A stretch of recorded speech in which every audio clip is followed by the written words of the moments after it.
굽이치는 깊은 산골짜기, 파란 웅덩이에 살고 있는 거대한 용과 이뤄지지 못한 사랑에 절벽에서 투신하고만 한 여인의 비극적 결말. 이 두 전설을 품고 있는 곳에서 오늘 우리가 만나볼 기묘한은 바로 파란 빛깔의 폭포에 대한 이야기입니다. 그 기묘한 기운을 따라 시작된 여정. 해발 700m 산을 오르다 보면 깊은 골짜기 속에서 거대한 물줄기 소리가 들릴 때에야 만날 수 있는 미인 폭포인데요.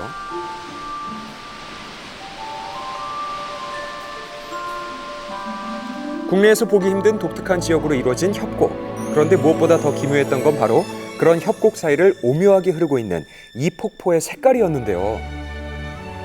30m 장대한 폭포가 만들어낸 웅덩이인 폭포에 고인 물은 협곡의 바위 틈까지 흘러서 마치 긴 비단을 수놓은 듯하죠.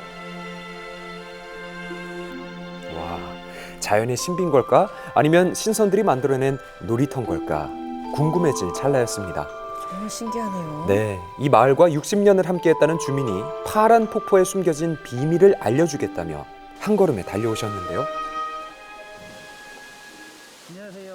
미인이 파랗게 치마를 파란 게 있고 떨어져 죽었는데 그 물이 우러서 나와가지고 지금까지 이 전설이 내려오고 있습니다. 그래서 100년의 미인이 하나씩 난다고. 이 동네 미인이 많이 나나 봐요. 그런데 지금은 사람이 없어가지고 뭐 다 나가고. 물론 지금은 여인이 투신하는 일은 없지만 전설 속에서는 파란 치마를 입은 미인이 사랑의 결실을 맺지 못해 이곳에 떨어졌고 그 슬픔이 결국 파란색으로 나타났다고 합니다. 근데 과학적으로 왜 저기 물 색깔이 이런지는 아세요? 과학적으로는 아주 자세한 건 모르겠습니다. 그렇다면 정말 저 물속에는 치마에서 우러나올 법한 색소라든지 아니면 혹시 아직까지 밝혀지지 않은 미지의 뭔가가 있지는 않을까요? 세계 진짜. 지자체의 도움을 받아 직접 수중 촬영을 했습니다. 카메라를 5cm 안쪽으로 접근해야만 식별이 가능할 정도로 내부는 혼탁했는데요. 그런데 또 하나 더 기묘한 사실은요. 미인 폭포랑 같은 도계읍에서 해발 약 1200m 고지대로 올라가면 또 다른 파란 폭포가 존재한다는 건데요. 무성한 이끼 사이를 뒤덮는 포말, 그리고 그 폭포를 품은 웅덩이의 색깔은 미인 폭포와는 달리 바닷가에서나 볼 법한 영롱한 파란색이었죠. 그리고 숨겨져 있던 진짜 비경은 출입 통제구역이라서 태고의 신비를 아직 간직하고 있는 바로 이곳입니다. 다들 그 신비로운 기운에 눈을 떼지 못하는데요.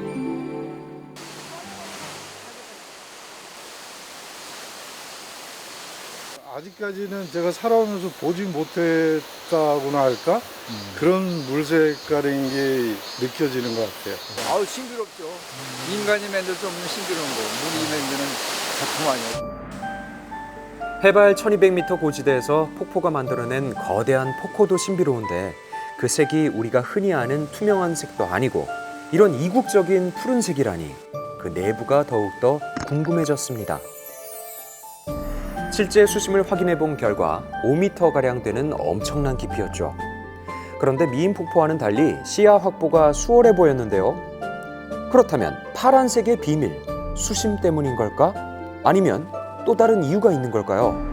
그 해답을 찾기 위해서 이 마을에서 나고 자란 주민을 수소문 끝에 만날 수 있었죠. 방송국에서 나왔거든요. 옛날에 그 용소이라 그랬어요. 용소. 용소? 야, 용이 있었다 해가지고 날이 가면 용제를 지내고 그 용제 지내면은 그래서 뭐 찬동 소리 막 나지요. 그래 막 찬동 막 비가 막 쏟아지지요. 물색이 언제부터 파랬어요? 원래 물이 그렇게 가래요. 용이 살아서 기이한 색깔을 띠고 있다는 건데요. 그래서 예로부터 마을 주민들은 꼭 이곳에 제사를 지내는 풍습이 있었다고요. 그렇다면 정말 그 전설처럼 물은 다 파란 빛을 낼까요? 투명해도 너무 투명한데요. 그렇다면 이 두 폭포가 품고 있는 기묘한 파란 빛깔의 정체, 대체 뭘까요? 석적시는 석회암 지대랑 탄광 지대가 널리 퍼져 있는데요. 따라서 이끼 폭포도 이 석회암 지대에 있다라고 볼 수 있죠. 그러니까 이 파란색 물은 삼척만의 고유한 지층과 연관이 있다는 것. 실제로 용소 바로 위에는 강원도 지방기념물로 지정된 석회동굴이 있었습니다.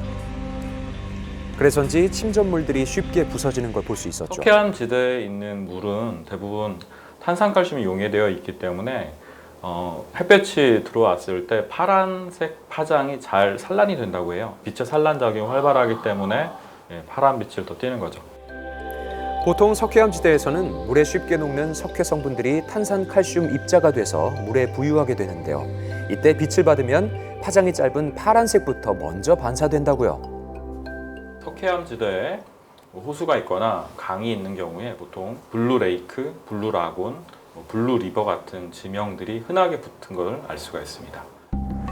그래서 실제로 세계문화유산으로 지정된 신비로운 파란 빛깔의 폭포라든지 호수들은 대체로 석회암 지대로 이루어져 있습니다. 우리가 만난 용소 역시 그 전설만큼 아주 신비로운 곳이었는데요. 그렇다면 미인폭포의 색깔도 같은 이유 때문에 파란 걸까요? 파란색으로 나타난 물빛의 이유는 서로 다르다고 생각을 합니다. 대체 왜 그런 거죠?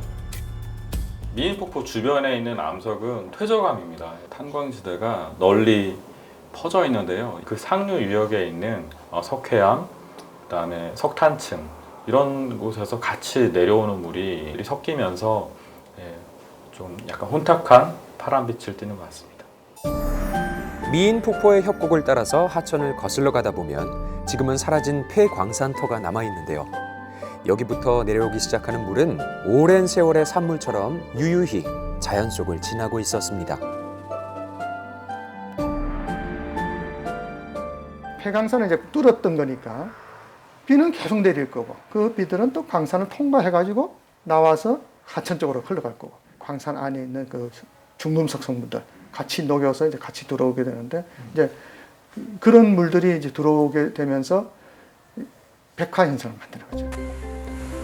폐광산에서 흘러나온 산성의 광산 배수가 백색의 침전물을 만드는 건데요. 이게 바로 퇴적물에 흡착되기 때문에 수질 복원에 상당한 시간이 필요하다는 거죠. 그러니까 이제 니켈하고 또 카드뮴 그리고 알루미늄 굉장히 안 좋은 금속들이죠. 그런 게 이제 아주 다량 함유된 걸로 이렇게 돼 있더라고요. 어떻게 보면 좋은 보석같이 보이기도 하지만 그렇게 좋은 의미는 아니죠. 그런데 최근 이곳이 사람들에 의해 훼손되는 일이 있다고 합니다. 신비로운 자연의 선물, 소중히 여기면서 보존해야겠습니다.